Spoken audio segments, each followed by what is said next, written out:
1/1/2025 પત્ર વ્યવહારથી ભારતીય જનતા પાર્ટીના પત્રમાં લાગેલા આરોપો અને એક દીકરીને રાતના 12 વાગે લાવીને પોલીસ તંત્ર મારફત ગોંધી રાખવામાં આવી. ત્યારબાદ એસઆઈટીની રચના થઈ. ત્યારબાદ નિર્લિપ્રાયની કમિટીએ રિપોર્ટ તૈયાર કર્યો, ડીજીપીને સુપ્રત કર્યો. ન્યાય નથી અપાવી શક્યા. પણ છોરનો ભાઈ માછિયાઈસોર ગૃહમંત્રી લાજવાની જગ્યાએ ગાજી રહ્યા છે અને અમરેલીના ધારાસભ્યોને ષડયંત્રમાં ફસાવાની વિધાનસભામાં વાત કરો છો. હું આ મીડિયા મારફત ગૃહમંત્રીને ચેલેન્જ કરું છું કે કયા વ્યક્તિએ આને ફસાયો છે એનો બધાનો નાર્કો ટેસ્ટ કરો.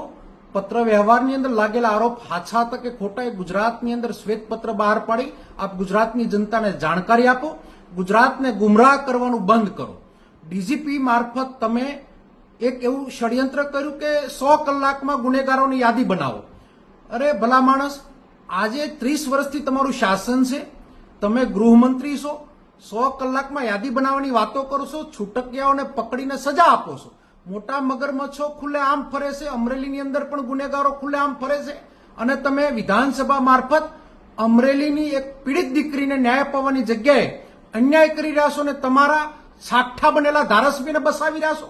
શરમની જેવી જો કોઈ આપણને અક્કલ જેવું કંઈ હોય તો આપણે શરમ અનુભવવી જોઈએ. એક દીકરીને ન્યાય અપાવવાની જગ્યાએ જે તમે આ નિવેદન કર્યું સખત શબ્દોમાં અમે વિખોડીએ છીએ.